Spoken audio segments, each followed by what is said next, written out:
ইলিশ মাছের স্বাদে রুই মাছের ঝোল। ইলিশ মাছের স্বাদে রুই মাছের ঝোল বানাতে গেলে খুবই অল্প সামান্য নুন, কালো জিরে, কাঁচা লঙ্কা, লঙ্কার গুঁড়ো, হলুদ গুঁড়ো, হালকা ধনে গুঁড়ো, অল্প জিরের গুঁড়ো, কিছু কেটে রাখা বেগুন, কুচো করা ধনেপাতা, কেটে রাখা টমেটো আর মাছ ভাজা। আসুন আমরা শুরু করি। ইন্ডাকশন অন করে প্যান বসিয়ে দিয়েছি। প্যান গরম হচ্ছে, তার মধ্যে দেব তেল আর মাছগুলোকে ফ্রাই করে নেব। সামান্য তেলের মধ্যে মাছটা ফ্রাই করে নিচ্ছি। দেখুন মাছটা ভাজা হয়ে গেছে, মাছটা তুলে রেখেছি। এবার তেলের মধ্যে কালো জিরে ফোড়ন দেব আর বেগুনটাও একটু হালকা করে নুন হলুদ মাখিয়ে ভেজে নেব। তেলের মধ্যে কালো জিরে ফোড়ন দিয়েছি, বেগুনগুলো ছেড়ে দেব। বেগুন ছেড়ে দিয়েছি, নুন হলুদ দেব। নুন হলুদ দিয়ে বেগুনগুলোকে নাড়াচাড়া করেছি। এবার একটু সামান্য জলের ছিটে দিয়ে চাপা ঢাকনা দিয়ে রাখবো, যাতে বেগুনগুলোর মধ্যে মশলাটা যায় আর বেগুনটা অল্প অল্প সেদ্ধ হয়। চাপা ঢাকনা দিয়ে বেগুনটাকে রান্না করছি, বেগুনটা যাতে খুব তাড়াতাড়ি সেদ্ধ হয়ে যায়। একটি পাত্র নেব, তার মধ্যে সামান্য একটু জল দেব। জলের মধ্যে দেব ধনে গুঁড়ো, জিরের গুঁড়ো আর লঙ্কার গুঁড়ো দিয়ে ভালো করে গুলে নেব। গুলে রাখা মশলার মধ্যে ধনেপাতা কুচিটা দিয়ে দেব, দিয়ে একটু ভিজিয়ে রাখবো। এতে চিড়ে রাখা কাঁচা লঙ্কা দিয়ে দেব। বেগুনটা দেখুন অনেকটা সেদ্ধ হয়ে গেছে। ইন্ডাকশনকে আমি পজ করে দিলাম। পজ করে দিয়ে এবার এই মশলাটা গুলে রেখেছিলাম, সেই মশলাটা আমি এবার এর মধ্যে দিয়ে দেব।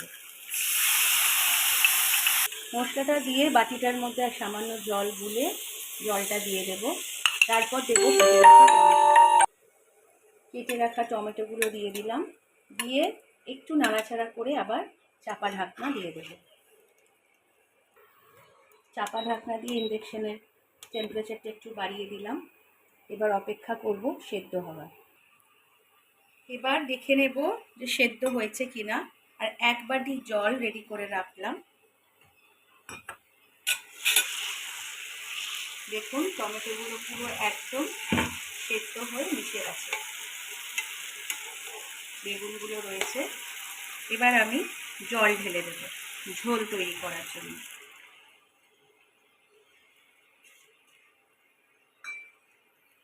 জল দিয়ে তারপর মাছগুলো উপর দিয়ে হালকাভাবে দিয়ে দেব। চাপা ঢাকনা দিয়ে দেব। 2 থেকে 3 মিনিট এটাকে বয়েল হতে দেব।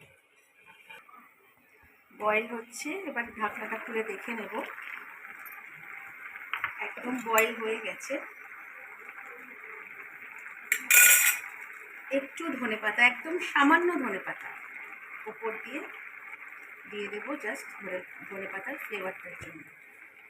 আমাদের এটা লক্ষ্য রাখতে হবে, হয়তো দেখলেন যে খুব সামান্য মশলায় রান্নাটা তৈরি হয়েছে। মেন ফোকাস থাকবে বেগুন, মাছ, কালো জিরে, ব্যাস, যাতে অন্য মশলার ফ্লেভারগুলো না এসে বেগুন, মাছ আর কালো জিরের ফ্লেভারটা থাকে, যেটা দিয়ে আমরা বেগুন দিয়ে ইলিশের ঝোল বানাই। একদম ওই পারফেক্ট টেস্ট এটার মধ্যে আসবে। আর আমরা ঝোল রেডি হয়ে গেছে, ইন্ডাকশন অফ করে দিলাম। এবার একটা কন্টেনারের মধ্যে তুলে রাখবো। দেখুন তৈরি হয়ে গেল। হলুদ গুঁড়ো একদম হালকা, ঝোলটা একদমই পাতলা, প্রচণ্ড টেস্টি খেতে হয় এটা। ভালো লাগলে লাইক, শেয়ার আর সাবস্ক্রাইব করবেন।